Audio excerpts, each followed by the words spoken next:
ഹരേ കൃഷ്ണ. രാധേ രാധേശ്യാം. ഓങ്കും ഗുരുഭ്യോ നമഃ. നമുക്കെല്ലാം ഒരു ലക്ഷ്യസ്ഥാനമുണ്ടാകും അല്ലേ?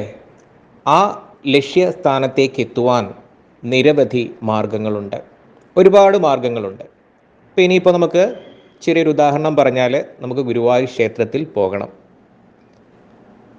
ആ ക്ഷേത്രത്തിൽ എത്തിച്ചേരാൻ നമുക്ക് ഒരുപാട് വഴികളിലൂടെ, പല വഴികളിലൂടെ സഞ്ചരിച്ചാൽ നമുക്ക് ആ എത്തും. ഉദാഹരണമായിട്ട് തിരുവനന്തപുരത്ത് നിന്ന് വരുന്ന ഒരാളാണെങ്കിൽ അവർക്ക് കൊല്ലം ആലപ്പുഴ വഴി വന്ന് ആ ഗുരുവായൂർ ക്ഷേത്രത്തിലെത്താം. അതുപോലെ തന്നെ അവർക്ക് തിരുവനന്തപുരത്ത് നിന്ന് കൊട്ടാരക്കര വഴി കോട്ടയം വഴി വന്ന് അവർക്ക് ഗുരുവായൂർ ക്ഷേത്രത്തിലെത്താം. ഈ ഉദാഹരണം പറഞ്ഞു വേറൊന്നിനുമല്ല, നമുക്ക് ഒരു ലക്ഷ്യത്തിലെത്താൻ അല്ലെ ഒരു സ്ഥലത്ത് എത്തിച്ചേരുവാൻ നിരവധി മാർഗങ്ങളുണ്ട്. അപ്പോൾ ആ മാർഗങ്ങളെല്ലാം പല പല മാർഗങ്ങളുണ്ട്. ആ മാർഗങ്ങളിലൂടെ കൂടെ എല്ലാം നമ്മൾ കടന്നു വന്ന് നമ്മൾ എത്തുന്നത് ഒരേ ലക്ഷ്യസ്ഥാനത്തേക്കാണ്. എന്ന് പറയുന്നത് പോലെ ഭഗവാനിലേക്ക് എത്തിച്ചേരുവാൻ ഒരുപാട് മാർഗങ്ങളുണ്ട്. ആ മാർഗങ്ങളിൽ കൂടെയൊക്കെ നമ്മൾ കടന്നു പോയി നമ്മൾ എത്തിച്ചേരുന്ന ഒരേ ഒരിടത്ത് മാത്രമാണ്, ഭഗവാനിലാണ്, ശ്രീകൃഷ്ണ ഭഗവാനിലാണ്, ഗുരുവായൂരപ്പനിലാണ്. അപ്പോൾ ഭഗവാനെ ഭജിക്കുവാൻ, അതായത് ഈ പറഞ്ഞു വരുന്നത് ഭഗവാനെ ഭജിക്കുവാൻ, ഭഗവാനിൽ എത്തിച്ചേരുവാൻ നിരവധി മാർഗങ്ങളുണ്ട്. ചില ആൾക്കാർ ഭഗവാനെ നാമം ചൊല്ലി വിളിക്കുന്നു, അങ്ങനെ ഭഗവാനോട് അടുക്കുന്നു. മറ്റു ചിലരാവട്ടെ ക്ഷേത്രത്തിൽ പോയി ഭഗവാനെ കൺകുളിർക്കെ കണ്ട് പ്രാർത്ഥിക്കുന്നു, അങ്ങനെ ഭഗവാനോട് അടുക്കുന്നു. മറ്റു ചിലരാവട്ടെ വഴിപാടുകളിലൂടെ, അല്ലെങ്കിൽ മറ്റു ചിലരെ ധ്യാനത്തിലൂടെ, അങ്ങനെ പല പല മാർഗങ്ങളിലൂടെയാണ് അവർ ഭഗവാന് വേണ്ടി സാധന ചെയ്ത് ഭഗവാനിലേക്ക് എത്തിച്ചേരുന്നത്. അപ്പോൾ ഈ പറയുന്ന വഴികളിലൂടെയൊക്കെ നമ്മൾ സഞ്ചരിച്ച് നമ്മൾ ഭഗവാനിലേക്ക് എത്തുമ്പോൾ നമുക്ക് സായുജ്യമുണ്ടാകുന്നു, ഭഗവാന്റെ കൃപ ലഭിക്കുന്നു, നമുക്ക് സുഖകരമായി ജീവിക്കുവാനൊക്കെ നമുക്ക് സാധിക്കുന്നു. അല്ലലില്ലാതെ, ദുഃഖമില്ലാതെ, പ്രതിസന്ധികളില്ലാതെ മുന്നോട്ട് പോകുവാൻ നമുക്ക് സാധിക്കുന്നു. അപ്പം ഈ മാർഗങ്ങൾ എന്തൊക്കെയാണ് എന്നുള്ളത് നമ്മൾ സ്വയം തിരഞ്ഞെടുക്കേണ്ടതാണ്. അപ്പോൾ ഓരോരുത്തർക്കും ഓരോരോ ഇഷ്ടങ്ങളാണ്. ഭഗവാനെ പൂജിക്കുവാൻ ഓരോരോ ഇഷ്ടത്തിലൂടെയാണ് ഭഗവാനെ ഭജിക്കുന്നത്. ഇപ്പോൾ ഭഗവാന് വിളവിളക്ക് കൊളുത്തി വെച്ച് നെയ്വിളക്ക് കൊളുത്തി വെക്കാൻ ചിലർ ആഗ്രഹിക്കുന്നു. ഭഗവാന് തുളസിമാല ഭഗവാന്റെ കാൽപാദത്തിൽ അർപ്പിച്ച് പ്രാർത്ഥിക്കാൻ ചിലർ ഇഷ്ടപ്പെടുന്നു. കീർത്തനങ്ങൾ ചൊല്ലുവാൻ ഇഷ്ടപ്പെടുന്നു. പക്ഷേ പ്രധാനമായിട്ടും എപ്പോഴും ഊന്നിപ്പറയുന്നൊരു കാര്യമുണ്ട്, ഈ കലിയുഗത്തിൽ നാമജപമാണ് ഭഗവാനോടടുക്കുവാൻ ഏറ്റവും വലിയ മാർഗം എന്ന് പറയുന്നത്.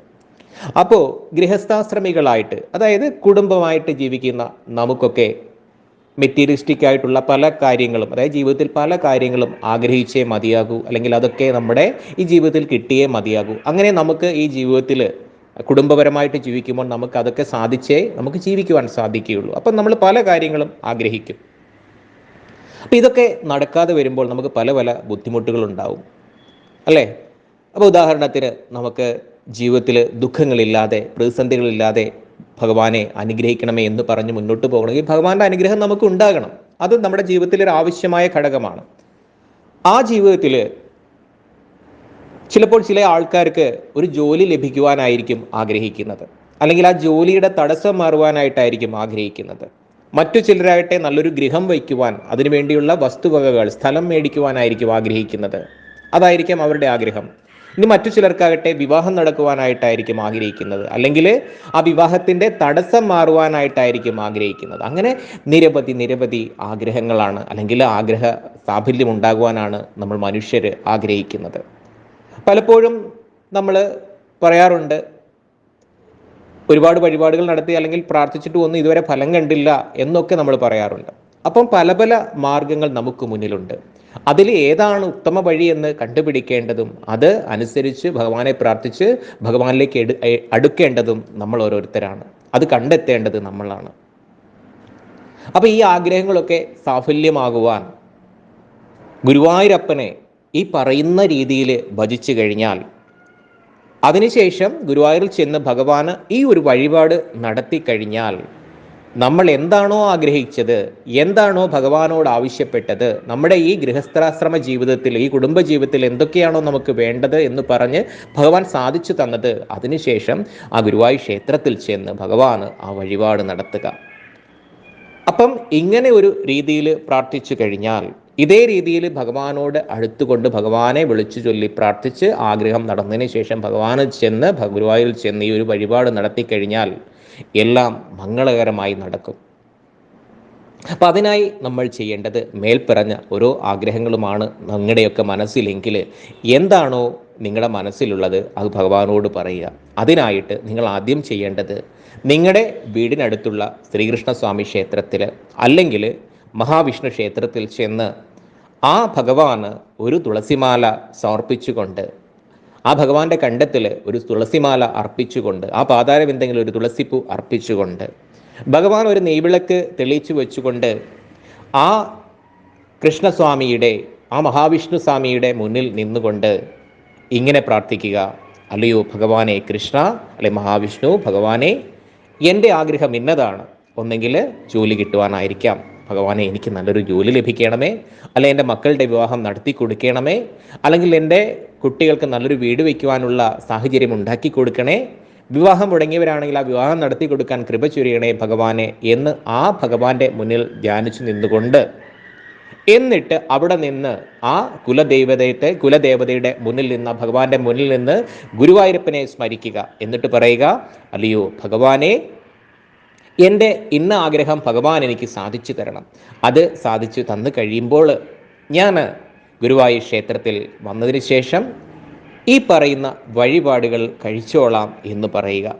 അങ്ങനെ ഭഗവാനെ മനസ്സിൽ ധ്യാനിച്ചുകൊണ്ട് പ്രാർത്ഥിച്ചുകൊണ്ട് ആ കൃഷ്ണനാമം ജപിച്ചുകൊണ്ട്, ഗുരുവായൂരപ്പ നാമം ജപിച്ചുകൊണ്ട് നമ്മൾ അതിനായി പരിശ്രമിച്ചു കഴിഞ്ഞാൽ, നമ്മൾ എന്താണോ ആഗ്രഹിക്കുന്നത് അതിനുവേണ്ടി പരിശ്രമിച്ചു കഴിഞ്ഞാൽ നമ്മുടെ ആഗ്രഹം സാഫല്യമാകും. അതിനുശേഷം ഗുരുവായൂർ ക്ഷേത്രത്തിൽ പോയി ആ വഴിപാട് കഴിക്കുക. അതിനൊട്ട് കാലതാമസം വേണ്ട.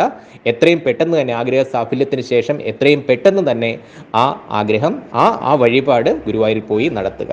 അതിനായിട്ട് നമ്മൾ ഭഗവാന് ചെയ്യേണ്ട വഴിപാട് എന്ന് പറയുന്നത്, ഈ പറയുന്ന വഴിപാടുകളെല്ലാം എന്താണെന്നുള്ളത് ആ നമ്മുടെ കുലദൈവം, അതായത് നിങ്ങൾ ആ ഏത് ക്ഷേത്രത്തിലാണോ പോയി ആ ശ്രീകൃഷ്ണസ്വാമി ക്ഷേത്രത്തിൽ നിന്ന് ഭഗവാന്റെ മുന്നിൽ നിന്ന് പ്രാർത്ഥിച്ച് ഗുരുവായൂരപ്പനോട് അപേക്ഷിക്കേണ്ടതാണ്.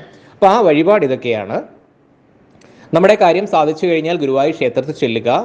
അവിടെ ചെന്നാൽ ഭഗവാൻ ഏറ്റവും പ്രിയങ്കരമായ ഒരു നെയ്വിളക്ക് തെളിയിക്കുക. അതാണ് ഏറ്റവും പരമപ്രധാനമായ ആദ്യത്തേത് തന്നെ. അപ്പോൾ നെയ്വിളക്ക് എന്ന് പറയുന്നത് ഭഗവാൻ ഏറ്റവും പ്രിയങ്കരമാണ്. നമ്മുടെ മുൻജന്മ പാപങ്ങൾ, ഈ ജന്മത്തിലെ പാപങ്ങൾ, സകല ദുരിതങ്ങളും മാറിപ്പോകുവാൻ നെയ്വിളക്ക് തെളിയിക്കുന്നതിലൂടെ നമുക്ക് ഓരോരുത്തർക്കും സാധ്യമാകുന്നതാണ്. അപ്പം ഭഗവാൻ ഏറ്റവും പ്രിയങ്കരമായ ആ നെയ്വിളക്ക് ആ ഭഗവാന്റെ മുന്നിൽ സമർപ്പിക്കുക. രണ്ടാമതായി ഏറ്റവും പരമപ്രധാനമായ ഒന്ന് തന്നെയാണ് ഭഗവാന് വനമാല സമർപ്പിക്കുക എന്നത്. ഭഗവാൻ ഏറ്റവും പ്രിയങ്കരമാണ്. നമ്മുടെ ആഗ്രഹ സാഫല്യം കഴിഞ്ഞു കഴിഞ്ഞാൽ ഈ ഒരു വഴിപാട് കഴിക്കുന്നത് ഏറ്റവും നല്ലതാണ്. അതുപോലെ തന്നെ ആഗ്രഹ സാഫല്യത്തിനായി വനമാല ഭഗവാന് അർപ്പിക്കുന്നതും ഏറ്റവും നല്ലതാണ്. അപ്പോൾ വനമാല എന്ന് പറഞ്ഞു കഴിഞ്ഞാൽ തുളസി, താമര, തെച്ചി ഇത് മൂന്നും കൂടി ഇടകലർത്തി കെട്ടിയുണ്ടാക്കി ഭഗവാന് സമർപ്പിക്കുന്ന മാലയാണ് ഈ വനമാല എന്ന് പറയുന്നത്. അപ്പോൾ ആ വനമാല സമർപ്പിക്കുക. അതിനുശേഷം മൂന്നാമത്തേതായിട്ട് ഭഗവാൻ ഏറ്റവും പ്രിയങ്കരമാണ് ഏതാണ്? പാൽപ്പായസം എന്ന് പറയുന്നത്. ഇപ്പോൾ ശ്രീകൃഷ്ണ ക്ഷേത്രങ്ങളിലെല്ലാം പാൽപ്പായസം പ്രധാന വഴിപാടാണ്. അതുപോലെ തന്നെ ഗുരുവായൂരപ്പനും ഈ പാൽപ്പായസം എന്ന് പറഞ്ഞാൽ വളരെ പ്രധാനപ്പെട്ട ഒരു വഴിപാടാണ്. അപ്പോൾ ആ വഴിപാടും, ആ പാൽപ്പായസ വഴിപാടും ഭഗവാന് സമർപ്പിക്കുക. അപ്പോൾ ഈ ആഗ്രഹ സാഫല്യത്തിന് ശേഷം ഗുരുവായൂർ പോകുമ്പോൾ കഴിവതും ഒരു ഏകാദശി ദിവസം നോക്കി ആ ഗുരുവായൂർ ക്ഷേത്രത്തിൽ ദർശനം നടത്തുകയും ഈ മേൽപ്പറഞ്ഞ ഈ 3 വഴിപാടുകളും കഴിക്കുകയും ചെയ്യുക. അപ്പം നിങ്ങളുടെ ജീവിതത്തിലെ തടസ്സങ്ങൾ മാറാൻ, ബുദ്ധിമുട്ടുകൾ മാറാൻ, ആഗ്രഹ സാഫല്യം ഉണ്ടാകുവാൻ ഭഗവാനെ ഈ രീതിയിൽ പ്രാർത്ഥിച്ച്, വിളിച്ചു ചൊല്ലി പ്രാർത്ഥിച്ച് അതിനുശേഷം ആഗ്രഹ സാഫല്യത്തിന് ശേഷം ഗുരുവായൂർ ക്ഷേത്രത്തിൽ പോയി ഈ 3 വഴിപാടുകളും കഴിക്കുകയും വേണം. അതിനുശേഷം നിങ്ങളുടെ ജീവിതത്തിൽ തടസ്സങ്ങൾ ഉണ്ടാവില്ല, ബുദ്ധിമുട്ടുകൾ ഉണ്ടാകില്ല, വൈഷമ്യങ്ങൾ ഉണ്ടാകില്ല. പക്ഷേ ജീവിതത്തിൽ ബുദ്ധിമുട്ടുകളൊക്കെ കടന്നു വരും. പക്ഷേ ആ ബുദ്ധിമുട്ടുകളെ മറികടക്കുവാനുള്ള ഉപായം, മാർഗം ഇതൊക്കെ ഭഗവാൻ കാട്ടിത്തരികയും അനുഗ്രഹിക്കുകയും ചെയ്യും. അപ്പോൾ ഭഗവാന്റെ കൃപാകടാക്ഷം, ഗുരുവായൂരപ്പൻ്റെ കൃപാകടാക്ഷം ഏവർക്കും ഉണ്ടാകട്ടെ. ലോക സമസ്ത സുഖിനോ ഭവന്തു. സർവം കൃഷ്ണാർപ്പണമസ്തു. ഹരി ഹരി ബോൽ. രാധേ രാധേ ശ്യാം.